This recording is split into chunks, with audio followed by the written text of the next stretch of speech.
வணக்கம் நண்பர்களே. இந்த பதிவில் நம்ம எந்த கோயிலை பற்றி பார்க்க போகிறோம் அப்படின்னு பார்த்தோன்னா, வேலூருக்கு அருகாமையில் இருக்கக்கூடிய ரத்னகிரி முருகன் கோயில் அப்படின்றத பற்றி பார்க்கலாம்.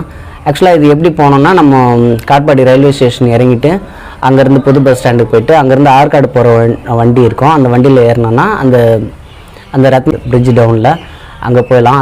அது ஒரு வழி. இப்போ நம்ம போயிட்டு வந்த விஷயத்தெல்லாம் போயிட்டு வந்த அந்த கோவில்லாம் அந்த கிளிப்பிங்லாம் சேர்த்து ஒரு விளாக் மாதிரி போட்டிருக்கேன், பாருங்கள். இந்த கோயில் பக்தர்களால் பெரிதும் அறியப்படக்கூடிய ஒரு கோயிலாக, வரம் தரும் கோயிலாக காணப்படுது.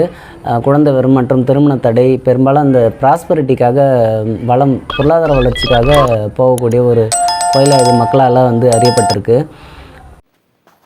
இது எல்லாருக்கும் தெரிஞ்ச காட்பாடி ரயில்வே ஸ்டேஷன் தான். இங்கேருந்து தான் நம்ம கோயிலுக்கு போகணும். இந்த கோயில் 14ஆம் நூற்றாண்டை சார்ந்த கோயில். இது ஆரம்பத்தில் சிறிய கோயிலாக தான் இருந்திருக்குது. அப்புறம் அந்த முருகனோட அருளாளர்கள் மூலியமாகவும் பக்தர்கள் மூலியமாகவும் இந்த கோயில் சிறப்பாக பெரிய கோயிலாக கட்டப்பட்டிருக்கு.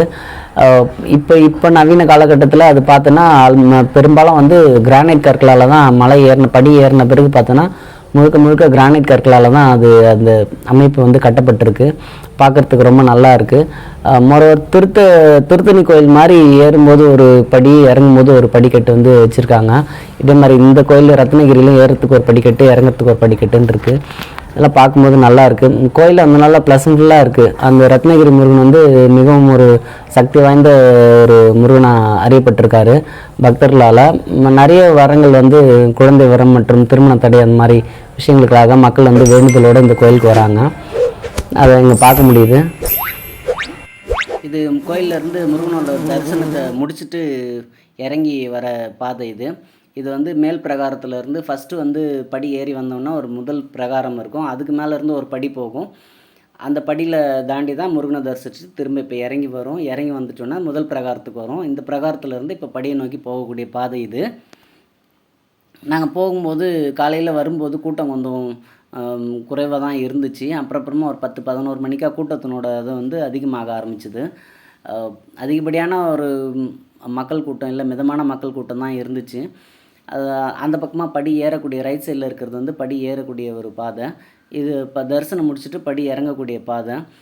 பெரும்பாலான பக்தர்கள் அவங்களோட வேண்டுதல்கள்லாம் நிறைவேற்றிட்டு கோயிலை வந்திருந்தாங்க. தரிசனம் நல்ல விதமாக முடிஞ்சுது. இப்போது இறங்கி கீழே போயிட்டுருக்கோம்.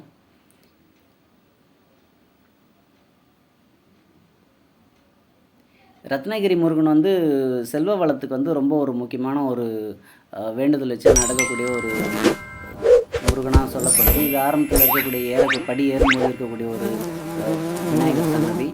இது நம்ம இப்போ பார்க்குறது அந்த ஆர்ச், வேலூரில் இருக்கக்கூடிய அந்த ரத்னகிரி முருகனோட ஆர்ச். இந்த இடத்துல இருந்து தான் பஸ் பிடிச்சி போகணும். பஸ் பிடிச்சி புது பஸ் ஸ்டாண்டுக்கோ பழைய பஸ் ஸ்டாண்டுக்கோ இல்லை ரயில்வே ஸ்டேஷனுக்கோ போகக்கூடிய இடம் இதுதான்.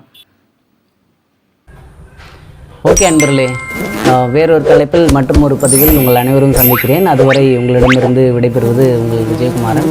நன்றி, வணக்கம்.